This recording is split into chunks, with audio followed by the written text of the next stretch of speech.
అమ్మ చూడండి, అదృష్టవశాత్తు పోయినటువంటి పిల్లవాడు మళ్ళీ బతకడం అంటే ఎంత సౌభాగ్యం, ఎంత అదృష్టం, ఎంత ఆనందం ఉండాలి. పిల్లవాడిని చక్కగా ఆ అమ్మ పెంచుతూ ఉన్నది.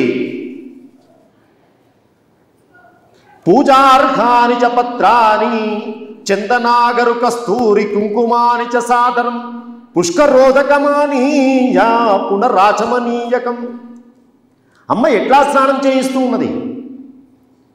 పుష్కరము, గంగా, యమున ప్రతిరోజు ఒక్కొక్క పుణ్యనది జలముతోటి గణపతికి రోజు అభిషేకం, పిల్లవాడికి స్నానం చేపిస్తున్నదట తల్లి.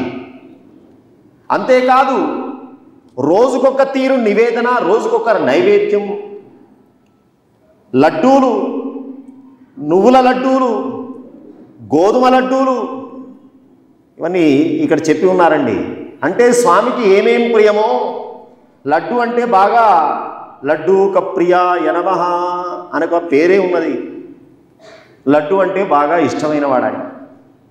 అమ్మ పెట్టింది కదండి, వాళ్ళ అమ్మ ఏది తినిపిస్తే అదే అలవాటు అయిపోతుంది రా ఫుడ్డు.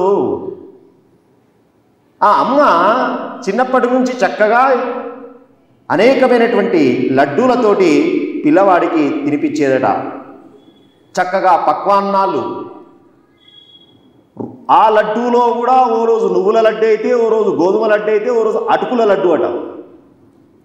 అటుకుల లడ్డు ఎట్లా తయారు చేస్తారో ప్రయత్నం చేయండి. ఇక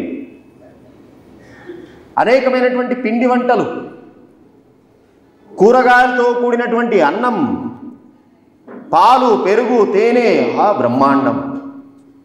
ఈ రకంగా పిల్లవాడిని చాలా జాగ్రత్తగా, ప్రేమగా ఆ అమ్మ పెంచుతూ ఉన్నది.